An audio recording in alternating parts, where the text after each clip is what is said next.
उड़ान भरे हैं हनुमान जी।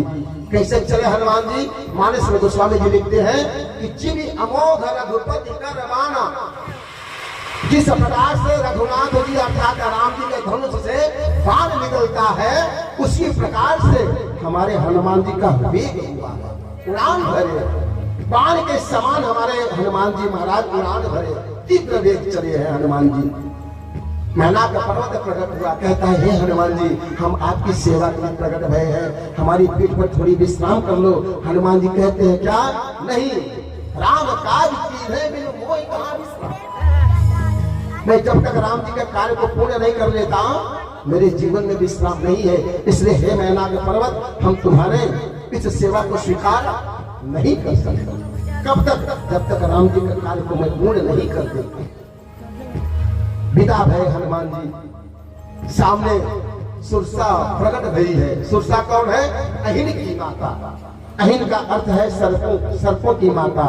ये सर्पों की माता प्रकट भई है, सुरसा नाम है। खड़ी हो गई, कहती है ठहर जा, कहाँ चला जा रहा है मेरे सामने से? हा? आज कई दिनों के बाद में ब्रह्मा जी ने मुझ पर कृपा की है। आज मुझे आहार तुझे बना करके भेजा है। आज मैं तुझे पकड़ करके खाऊंगी और अपने भूख को समाप्त करूंगी। हनुमान जी रुक गए, हाथ जोड़ करके कहते हैं माता। क्या कहते हैं? कोई आपको खाने की बात कहो और आप उसके सामने माता कहो। हा? कितना अद्भुत बात है ना। कोई आपको मारने की बात कहे और आप उसको माता कहो। अरे माता क्यों मार रही हो? अरे मैया, क्यों? थोड़ी सी दया कर देगी। मैया कह दूंगा तो थोड़ी ये मैया दया कर देगी। हनुमान जी को कहते कि आज मैं तुझे पकड़ करके खाऊंगी। हनुमान जी कहते हैं माता। पहले संबंध बना दिए, क्या? मैया का, माता।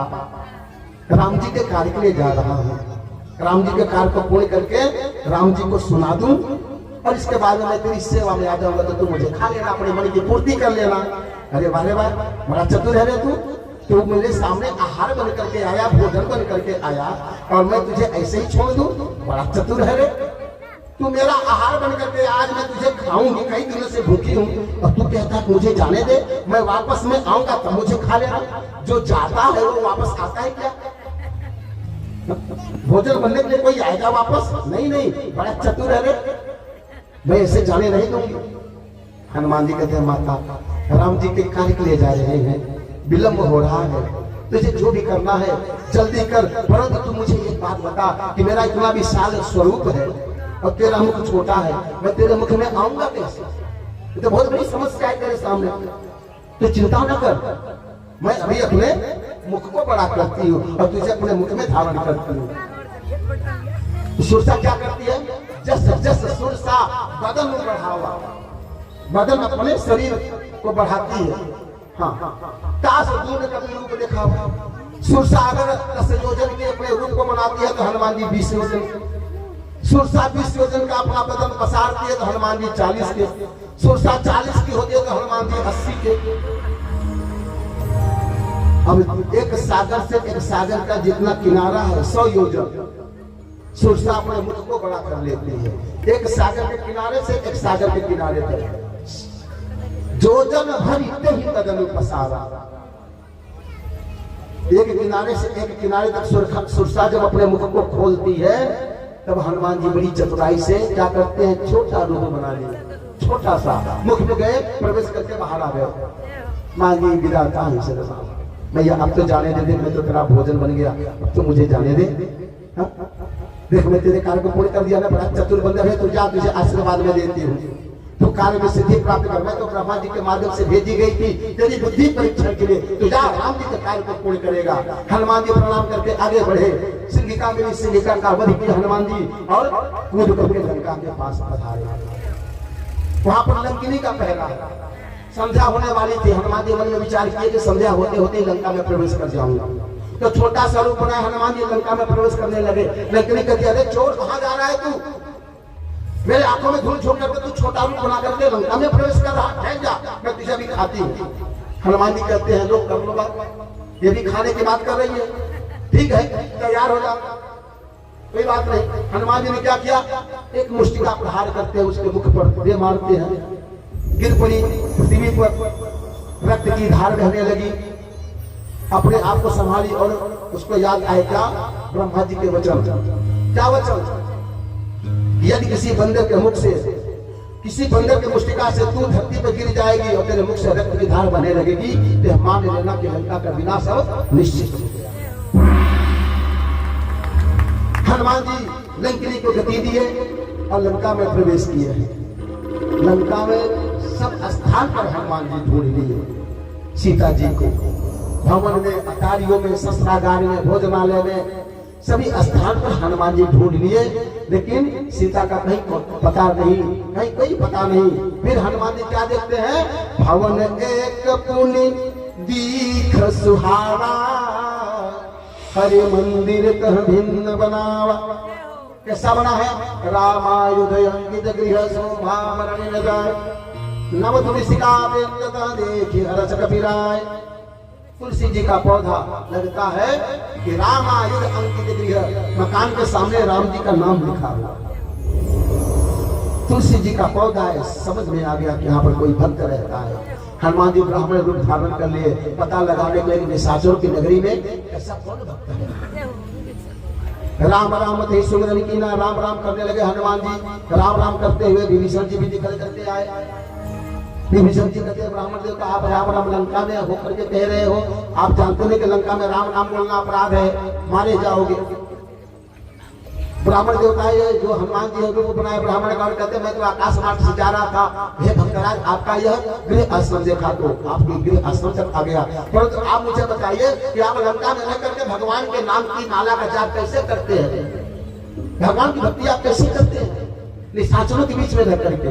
विभीषण जी कहते हैं हे महाराज उसी प्रकार से करते हैं जैसे 32 दांतों के बीच में जिह्वा वास करती है। उसी प्रकार से मैं निशाचरों की नगरी में भगवान राम की स्तुति गाता हूँ। 32 दांतों के बीच में जिह्वा रहती है ना। अब किसी के 32 हो गए, किसी के 18 ही हो गए। हाँ, लेकिन ये जिह्वा इतनी चटर पटर है कि दांतों के बीच में रह करके नहीं अपने आप को बचा करके सारा काम कर जाता है। दांतों के बीच में रहती है लेकिन बचा करके दांतों से अपना काम कर जाती है, बोल जाती है सब कुछ। लेकिन कभी कभी जब यह जिह्वा दांतों के बीच में पड़ जाती है ना, हाँ तो पता चलता है। वही स्थिति है हमारे भक्तराज विभीषण की। हनुमान से कहते हैं कि मैं उसी प्रकार से इस लंका में रहता हूँ जैसे 32 दांतों के बीच में जिह्वा निवास करती है। बच बचाते भगवान का चुप चुप के नाम लेता हूँ, चुप चुप चुप, कोई जाने नहीं, कोई समझे नहीं, मन से भगवान का नाम लेता हूँ। यहाँ पर हनुमान जी अपना भेद बताए, कहते मैं राम जी का दूत हनुमान हूँ, सीता जी का पता लगाने आया हूँ। पूरी कथा हनुमान जी बताए भक्तराज विभीषण को। और हनुमान जी कहते मैं सीता जी को ढूंढ रहा हूँ, पता नहीं चल रहा कि सीता जी है कहाँ। तो विभीषण जी कहते वो तो वाटिका में बैठी और विलाप कर रही है। हनुमान जी कहते मुझे विदा करें, मुझे मैया का दर्शन करना है। विदा है हनुमान जी और उस संध्या के समय जाकर के अशोक वृक्ष के पत्तों में छिप गए। अशोक वृक्ष, सीता मैया कहाँ बैठी है? अशोक वृक्ष के नीचे। अशोक वृक्ष जानते हैं ना, हम अपने घर के आसपास लगाते हैं। अशोक वृक्ष की महिमा क्या है पता है? अशोक वृक्ष की महिमा क्या है? अशोक वृक्ष अर्थात जीवन के शोक को समाप्त करता है। क्या? यह अशोक वृक्ष। आपके जीवन में यदि शोक हो, संताप हो, समस्या हो, पीड़ा हो, कष्ट हो, तो अशोक वृक्ष के पास में बैठ करके राम नाम की माला का आप जाप कर दीजिएगा, आपके जीवन के सारे संताप समाप्त हो जाएंगे। ऐसे अशोक वृक्ष की महिमा, ये अशोक वृक्ष की महिमा। सीता मैया अशोक वृक्ष के नीचे बैठ करके अपने भगवान को, अपने राम जी को याद कर रही थी, इसलिए राम जी की कृपा हुई और फिर वह रावण मारा जाता है और सीता मुक्त होती है। अशोक वृक्ष की महिमा छोटी नहीं है, बहुत बड़ी है। जीवन में जब शोक संताप व्याप्त हो, समस्या आए, तो अशोक वृक्ष के नीचे बैठ करके अपने भगवान का ध्यान, राम जी का ध्यान 2-4 माला कर लेना, देखिए आपके जीवन की समस्या समाप्त हो जाएगी। ऐसी कृपा रघुनाथ जी की बरसती है। यहाँ पर पत्तों में छिप गए, रावण आया, सीता को धमकाया, चमकाया, चला गया। क्या? 5 दिवस वही कहा न माना तो मैं मारी कारी कृपा। निकाल दो तलवार, उसको मार डालूंगा अगर 1 महीने के भीतर तुझे मेरी बात नहीं मानी। धमकाया चमकाया चला गया। सीता के पास एक निशा चली है, उसका नाम क्या है? त्रिजटा। त्रिजटा किसकी पुत्री है जानते हैं? विभीषण की। बजाइए एक बार ताली वहां भी बहन जी के लिए। विभीषण की पुत्री है त्रिजटा। त्रिजटा विभीषण की पुत्री है। कहते हैं कि जैसा पिता होता है वैसे उसकी संतान हुआ करती है, यह शास्त्र कह रहा है। विभीषण जी हनुमान जी से मिले, कितने भाव कितने प्रेम से मिले। और यह त्रिजटा है जो सीता के पास में बैठी है और सीता से कहती है पुत्री तू चिंता न कर, मेरा मन कहता है कि तेरा स्वामी आएगा और तुझे इस दुष्ट निशाचर से मुक्त करा करके और तुझे यहाँ से लेकर के जाएगा। तो मन में धैर्य धारण कर पुत्री, मेरा मन कहता है क्या? कहती है कि आज मैं स्वप्न देखी कि एक बंदर आया है और समग्र वाटिका को उजाड़ दिया है, लंका को जला दिया है। और रावण को भी मैंने स्वप्न में देखा कि रावण गधे पर बैठ करके दक्षिण दिशा की ओर जा रहा है। पुत्री एक बंदर आया है, लंका को जला रहा है और सब में चिखाड़ मचा हुआ है, सब में त्राही मचा हुआ है, सबको मारा है। तो चिंता न कर, मैं परम सत्य कह रही हूं क्या कि यह मेरा जो स्वप्न है यह 4 दिन में पूरा होने वाला है। परंतु तू चिंता नहीं कर, तू अपनी दुख संवेदना इस प्रकार समझ प्रकट कर। वह बताती है, समझाती है और आज सीता जी के मन में धीरज बढ़ाती है। हनुमान जी देखे कि जब त्रिजटा विदा भई तब अवसर पाए और हनुमान जी क्या कहते हैं? जय जय राम कथा, जय श्री राम कथा, जय जय राम कथा, जय श्री राम कथा, जय जय राम कथा, जय श्री राम कथा, जय जय राम कथा, जय श्री राम कथा।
कथा सुहाई कहीं से प्रगट हो तीन भाई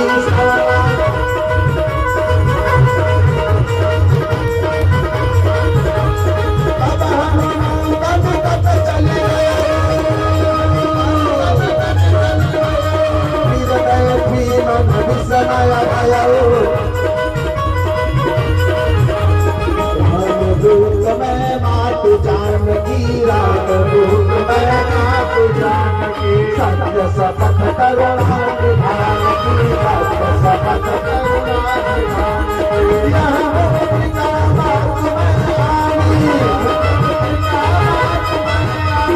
श्री राम तुम कही सही राय जय जय राम कथा, जय श्री राम कथा,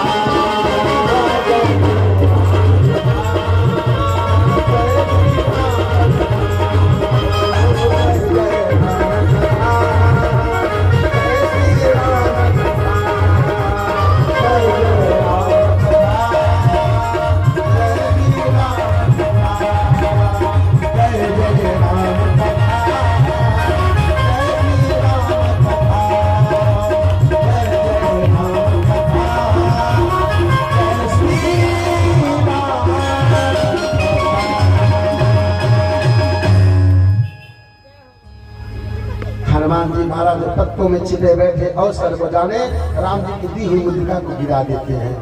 और जैसे मुद्रिका को सीता जी उठा करके देखती हैं, हनुमान जी तुरंत सामने कूद करके हाथ जोड़ करके खड़े हो गए और कहते हैं मैया हे माँ, यह मुद्रिका मात में आनी, दीनी राम तुम कही सही दानी। मेरे प्रभु राम जी ने मुद्रिका दी मैया, इस मुद्रिका को लाने वाला मैं हनुमान राम जी का दास, राम जी का सेवक आज तेरे पास में मुद्रिका लेकर के आया है मैया।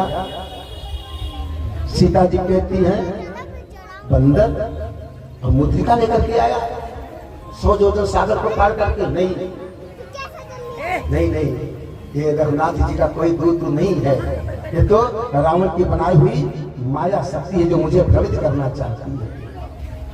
विश्वास नहीं करती है सीता जी, ये तो कोई माया भी है जो अपनी माया शक्ति से मुझे भ्रमित करना चाहता है। लेकिन ये मुद्रिका माया से बनाई तो नहीं जा सकती, ये तो मेरे प्रभु भगवान की है। और मैंने अपने भगवान के हाथों में यह मुद्रिका मैंने देखी थी, पहचान ली। ये मुद्रिका यहाँ आई कैसे? ये तो माया से भी नहीं बनाई जा सकती,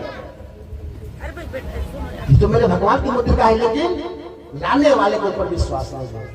मुद्रिका सत्य है लेकिन लाने वाला सत्य है कि नहीं, इसका कैसे पता लगाया जाए? तो सीता जी ने प्रश्न किया, नर बानर ही संग कहूं कैसे?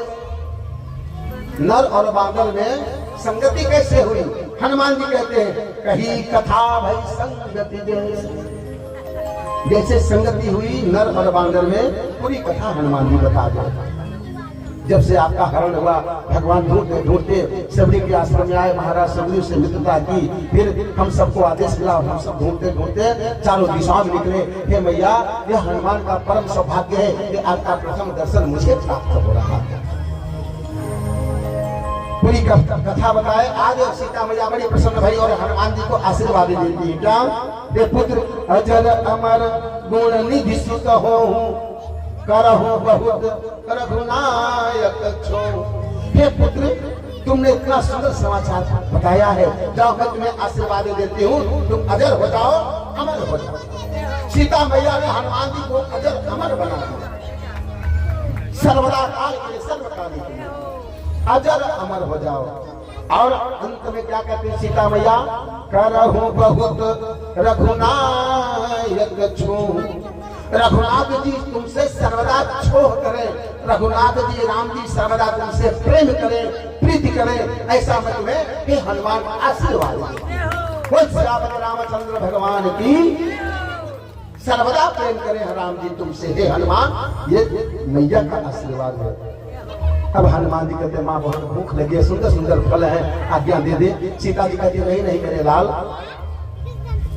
ये बड़े बड़े निशाचर हैं, यहाँ पर मायावी शक्ति वाले हैं, तू छोटा है, और यहाँ पर बड़े बड़े भक्त सुभक्त बड़े बड़े राक्षस हैं, तू फल को खाने जाएगा और तुझे पकड़ करके खा जाएंगे। हनुमान जी कहते हैं मैया, अभी आपने मुझे आशीर्वाद दिया है, और जिस पुत्र के ऊपर माँ का आशीर्वाद होता है उस पुत्र का जीवन में कोई बाल बाका नहीं कर सकता है। हे माँ, तूने मुझे अभी अभी आशीर्वाद दिया कि अजर हो जाओ, अमर हो जाओ। हे माँ, इसलिए किनकर भय माता मोहि नहीं, अब किन निशाचरों का भय मुझे नहीं है, इसलिए तू चिंता न कर, मुझे बस आज्ञा दे दे। जाओ हनुमान, फल को खाओ, भोग को लगाओ। हनुमान जी आज्ञा पाए और प्रवेश कर गए। फलों को खा रहे हैं, उखाड़ रहे हैं, फेंक रहे हैं, रखवाले आए और लगे प्रहार करने हनुमान जी के ऊपर। हनुमान जी लगे मारने सबसे। कैसे मारते हैं? कटकटाई के दौड़ रहे हैं। अभी आप बंदर को मारो हो तो बंदर क्या करेगा? दांतों को पीस करके, दांतों को दबा करके कटकटाई दौड़ेगा आपकी तरफ। गरजते हुए कटकटा के दौड़ते हैं हनुमान जी। और कैसे मारते हैं हनुमान जी? पकड़ के रगड़ रगड़ के मारते हैं, पटक पटक के मारते हैं, पूंछ में लपेट लपेट के मारते हैं। कैसे मारते हैं? मानस में गोस्वामी जी लिखते हैं कि कछु मारे सी कछु मर देसी, कछु मिले सी धरी धूरी, कछु पुनि जाय पुकारे। कहाँ? रावण के पास। प्रभु मर कट भल भूरी। कुछ को तो हनुमान जी पकड़ के मारे, कुछ को तो रगड़ रगड़ के मारे रहे हैं, और कुछ को तो धूल में रगड़ रगड़ के मारे रहे हैं, कुछ को पूंछ में पकड़ के लपेट के पटक पटक के मार रहे हैं। कुछ जो बचे अपने प्राणों को बचा करके भागे। हनुमान जी कहते इधर इधर, कहाँ भागे जा रहा तू? अरे महाराज छोड़ दो, गलती हो गई। कहाँ जा रहा है? जा रहा हूँ रावण को सूचना देने। जा रहा है तो जाएगा ना, पक्का बोल के आएगा रावण के पास में। क्या बोलेगा? बताऊंगा कि एक बांदर आया है, कोई वाटिका को उजाड़ रहा है। बताएगा तभी मैं तेरे प्राण को छोड़ूंगा, तुझे भी रगड़ रगड़ के मारूंगा। नहीं नहीं महाराज, मुझे छोड़ दीजिए। अरे कुछ को बताने के लिए तो छोड़ दीजिए। दौड़ा गया, बताया क्या? नाथ एक आवाज कभी भारी, कहीं अशोक वाटिका उजारी। हे महाराज दशानन, एक बंदर आया है, वाटिका को उजाड़ दिया है, सबको मार रहा है, रगड़ रगड़ पटक पटक के मार रहा है, कुछ उपाय करो। अक्षय कुमार आया, मारा गया। मेघनाथ को भेजा गया। मेघनाथ हनुमान जी को ब्रह्म शक्ति से बांध करके रावण के दरबार में खड़ा कर दिया। रावण कहता है क्यों रे बंदर, तू ही है जो लंका में चोरों की भांति प्रवेश किया, और चोरों की भांति मेरे वाटिका को उजाड़ा, मेरे फल को खाया। अरे द्वार पर आया होता, भिक्षा मांगता, तुझे मिल जाता। चोरों की भांति क्यों आया? जानता है जो इस लंका में चोरों की भांति प्रवेश करता है उसको मृत्यु दंड दिया जाता है। हनुमान जी कहते हैं महाराज, मैंने तो यह सोचा कि जिस राज्य का राजा ही चोर है, जिस राज्य का राजा ही चोर है, उसके राज्य में चोरी करना कोई दोष नहीं होता, इसलिए मैंने ऐसा किया। और अगर आपको लगता है कि अगर मैंने अपराध किया तो क्षमा हो महाराज, परंतु मैंने कुछ भी नहीं किया। जो किया सब मेरे रघुनाथ जी ने किया। रावण कहता है कौन है तू, अपना परिचय बता। हनुमान जी कहते हैं चिंता न करो महाराज, मैं अपना परिचय अवश्य बताऊंगा, परंतु इतना अवश्य कहने वाला हूं क्या, ध्यान पूर्वक सुनना महाराज। आपने जिसका हरण करके अपनी लंका में लेकर के आए हो, वाटिका में स्थान दिए हो, वो साधारण नहीं है, वो जगत जननी आदि शक्ति जगदम्बिका है। आप ले जाकर के भगवान के श्री चरणों में उनको दे दीजिए और क्षमा याचना कर लीजिए। हमारे भगवान बड़े कृपालु हैं, आप तुम्हारी इस दृष्टता को क्षमा कर देंगे। मेरी बात मानो महाराज, अभी भी कुछ भी नहीं बिगड़ा है, अपने निशाचरी जात को बचा लो। रावण कहता है बड़े बड़े ज्ञान की बातें बता रहा है मुझे, तू बता तू है कौन, किसकी सहमति से यहाँ पर आया, किसकी शक्ति से सब कार्य किया, है कौन तू? हनुमान जी कहते हैं महाराज सुनना चाहते हो तो सुनो। राम के प्रताप से सागर को पार कियो, राम के ही प्रताप से तेरी वाटिका को उजारो है, और राम के ही प्रताप से तेरे पुत्र का वध की हो, और राम के ही प्रताप से तेरे सम्मुख पग उठारो। राम के प्रताप से 100 योजन सागर को पार किया, राम के ही प्रताप से तेरी वाटिका को गुजारे हैं, राम के ही प्रताप से तेरे पुत्र का वध किए हैं, और राम के ही प्रताप से तेरे सामने वार्तालाप कर रहे हैं। मेरा कुछ भी नहीं है, ये सब राम जी ने किया। अरे महाराज रावण, अगर मैं किया होता ना तो अभी तक तो मेरे सामने जीवित नहीं रहता, परंतु मैंने कुछ भी नहीं किया। सब जो भी किया है सब रघुनाथ जी ने किया। मैं करता तो अभी तक तू जीवित नहीं रहता। रावण कहता है मुझे धमकी दे रहा है, पकड़ो लो इसे और इसको मृत्यु दंड दिया जाए। विभीषण जी कहते हैं नहीं महाराज ये दूत है, अपने स्वामी की बखान तो करेगा ही, परंतु दूत को दंड नहीं देना चाहिए। फिर क्या करें, इसकी पूंछ में आग लगा दो। हनुमान जी की पूंछ में घी, वस्त्र, तेल इत्यादि सब लंका के लपेट दिए गए और अग्नि को पूंछ में लगा दिया गया। हनुमान जी की पूंछ में क्या लगी? आग लगी। आग कहां लगी? हनुमान जी के पूंछ में क्या लगी? आग। जी, हनुमान जी के पूंछ में आग लगी। हनुमान जी को पूंछ थी ना? हनुमान जी को पूंछ थी? हनुमान जी को पूंछ थी, तभी तो आग लगी। हमारी आपकी ही पूंछ है कि नहीं? हमारी आपकी पूंछ है कि नहीं है? हमको आपको पूंछ नहीं है? हमारी आपकी पूंछ नहीं है क्या भैया? हनुमान जी को तो पूंछ थी, हमारी आपकी पूंछ नहीं है? बोलो बोलो, आपकी पूंछ है कि नहीं है? आपकी भी पूंछ है। हाँ, क्यों चिंता करते हो? पूंछ अर्थात प्रतिष्ठा, पूंछ अर्थात सम्मान, पूंछ अर्थात आपकी नहीं है, आपकी प्रतिष्ठा नहीं है, आपका सम्मान नहीं है। पूंछ किसे कहते हैं? सम्मान को। जिसकी प्रतिष्ठा में आग लगा दी जाए वह भला मौन कैसे रह सकता है? हनुमान जी की पूंछ में नहीं, हनुमान जी की प्रतिष्ठा में आग लगाई गई। पूंछ उसी की होती है जिसका सम्मान होता है। आप सबका सम्मान है, इसलिए आप सबकी पूंछ है। ये मत सोचो कि आपकी पूंछ नहीं है। पूंछ उसी की होती है जिसका सम्मान होता है, जिसकी प्रतिष्ठा होती है। आज हनुमान जी की प्रतिष्ठा में आग लगाई गई तो हनुमान जी भला चुप कैसे रह सकते हैं? तुरंत हनुमान जी ने क्या क्या लगे? लंका को जलाया। कि तूने मेरी प्रतिष्ठा को जलाया, मैं तेरी लंका को जलाऊंगा। लगे सोने की लंका को जलाने। सोने की लंका जली? सोने की लंका जली नहीं? जली? जल गई। घास फूस की लंका थी, जल गई। घास फूस की तो लंका थी नहीं, लंका तो सोने की थी। लंका कैसे जल सकती? सोने की लंका हनुमान जी जला रहे। सोना कभी जलता है? जलना किसे कहते हैं? जो राख में बदल जाए उसे जलना कहते हैं।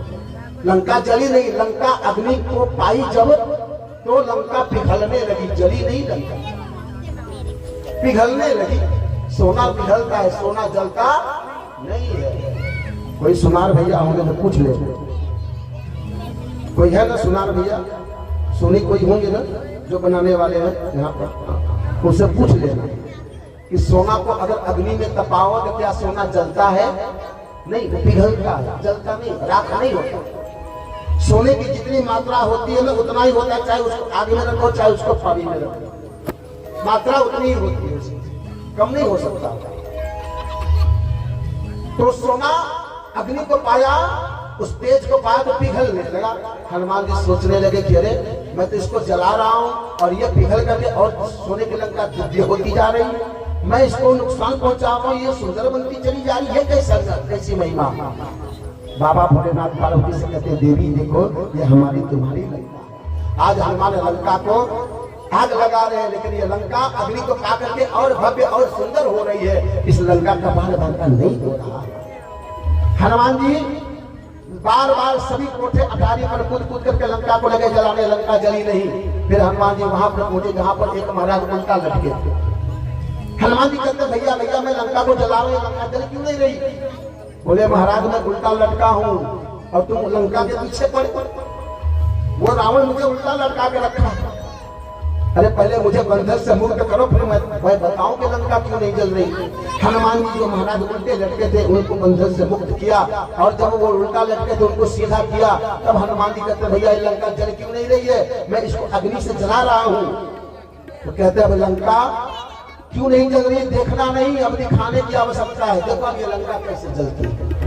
वो शनिदेव महाराज थे जो उल्टा लटकाया था रावण ने। शनिदेव की कुदृष्टि जैसे लंका पर पड़ी, वह सोने की लंका राख में बदलना प्रारंभ हो गई। बोल श्री रामचंद्र भगवान की जय हो। वह सोने की लंका राख में बदलने लगी। शनिदेव महाराज थोड़े से तेल में प्रसन्न हो जाते हैं। संभव होना तो उनकी उपासना करो, बड़े दयालु हैं, बड़ी कृपा कर जाते हैं थोड़े से तेल में। हाँ, तेल शनिदेव को चढ़ाओ तो प्रसन्न हो जाते हैं। और अगर शनिदेव की 7.5 चढ़ गई तो जीवन पूरा उथल पुथल करके रख देते हैं भैया। याद रखना, सभी देवता एक तरफ, शनिदेव महाराज एक तरफ। तेल का दान, तेल का चढ़ावा शनिदेव को अति प्रिय होता है। इसलिए तेल का दान और तेल का दीपक शनिदेव को अवश्य जलाए। बड़ी कृपा होती है शनिदेव महाराज की। यहाँ पर लंका जब चली तब पूछ बुझाई खो श्रम धरी रघुरूप बहोरी जनक सदा के आगे ठाड़ भयो कर जो। पूछ को बुझाए सागर में और सीता जी के सामने हाथ जोड़ करके प्रकट हो गए और कहते क्या, मातु मोहि दीजय कछु चिन्हा जैसे रघुनायक मोहि दीन्हा।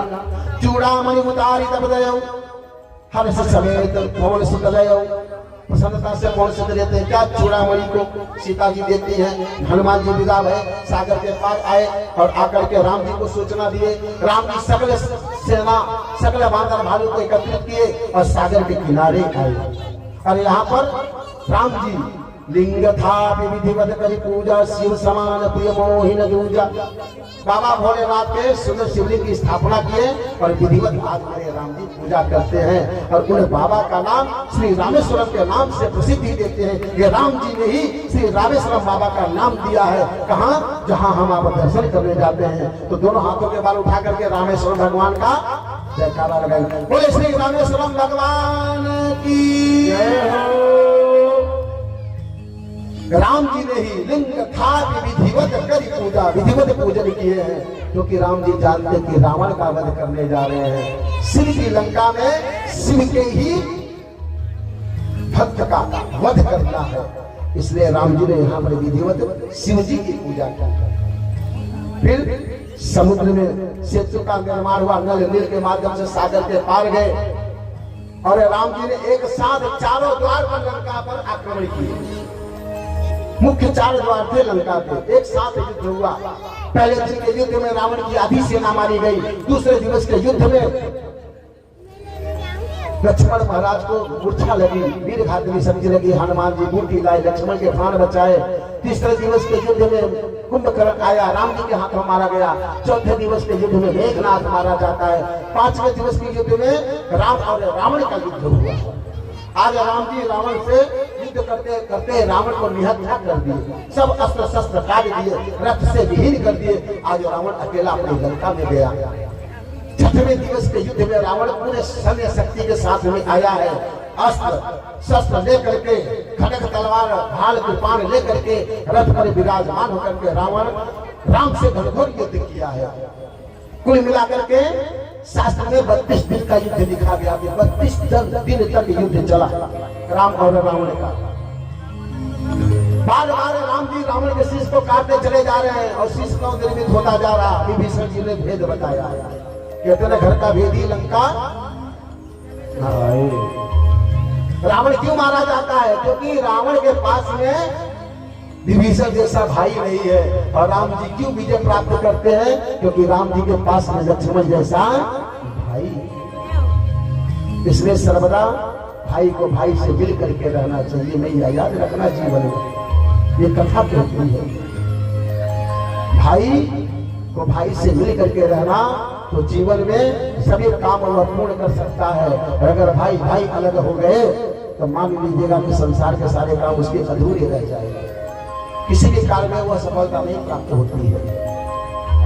आज विभीषण के बताए हुए अनुसार श्री राम जी ने एक साथ 31 बाण धनुष पर संधान किए। 20 बाण से रावण की 20 भुजा कटी, 10 बाण से रावण के 10 शीश कटे और अंत में एक बाण रावण के अमृत कलश कुंड नाभि में लगता है। और मरते मरते जो कभी जीवन में राम नहीं बोला, आज राम राम कहते हुए रावण धरती पर गिरा है। श्री रामचंद्र भगवान की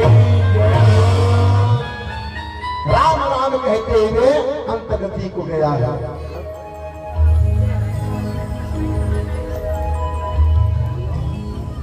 राम राम कहते हुए आज प्राण का त्याग किया है वह रावण। जन्म जन्म मुनि जतन कराई, अंतराम कही आवत नाही। जन्म जन्मांतर तक ऋषि मुनि महात्मा राम नाम राम नाम राम राम राम राम करते हैं, लेकिन मरने की अवस्था में राम शब्द भी उच्चारण नहीं होता है। लेकिन ये रावण मरते मरते राम राम कहते मरा है। तो राम जी के परम पद को प्राप्त किया है। ये अंत्येष्टि तैयार भई, विभीषण ने पूर्ण कार्य संपन्न किया, सीता जी को लाए हैं और सीता की अग्नि परीक्षा हुई। राम जी अब पुष्प विमान में विराजमान है। नल नील अंगद जामवंत हनुमान राम लक्ष्मण सीता पुष्प विमान में विराजमान होकर के और उड़ान भरे हैं कहाँ? अयोध्या के लिए। मानस गोस्वामी तुलसीदास जी कहते हैं कि चलो विमान कोलाहल हो,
चलत विमान कोलाहल हो। आप अपने घर से, अगर आप अपने वाहन अपने साधन से कहीं घर से बाहर यात्रा में जा रहे हैं ना, तो आपकी यात्रा सफल हो, इसके लिए आप इस चौपाई का अवश्य ध्यान कर लीजिएगा। ये बहुत मुख्य चौपाई ये भी है। अपने वाहन साधन से अगर आप कहीं यात्रा में निकल रहे हो तो इस चौपाई को पढ़ लेने से, इसका मनन चिंतन कर लेने से आपकी यात्रा बड़ी सुंदर, बड़ी सुखद होगी। कौन सी चौपाई? चलत विमान कोलाहल होई, जय रघुवीर कहा सब कोई। ये भी चौपाई बहुत प्रमुख है भैया, याद रखना इस चौपाई को। चला है विमान, आया अयोध्या में। जब अयोध्या में विमान उतरा है तो मेरे राम जी दौड़े हैं कहा? धाय धरे गुरु चरण सरोवर, अनुज सहित अति पुलक तनोर। विमान उतरा है, सूचना मिली थी अयोध्या में कि आज मेरे राम जी आएंगे। विमान उतरा, राम जी दौड़ पड़े और गुरुदेव के श्री चरणों में लिपट गए।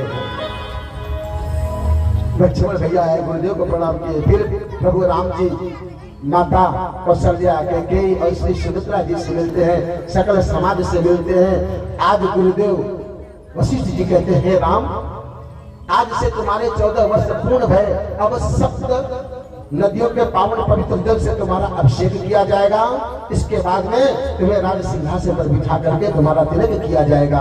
आज मेरे राम जी का सप्त नदियों से सुंदर पवित्र स्नान कराया जाता है और स्नान करने के बाद में कीट मुकुट कुंडल हीरे मोती माणिक से मेरी सीता मैया, मेरे रघुनाथ जी सज जाते हैं और आज अयोध्या के राज सिंहासन पर विराजमान किया जाता है। और क्या होता है? प्रथम तिलक वशिष्ठ मुनि कीन्हा, मुनि सब विप्रहि आयसु दीन्हा, सुत बिलोकी हर्षि महतारी, बार बार आरती उतारी। आज हमारे राम जी राजा बने हैं। अरे राजा बने रघुरैया,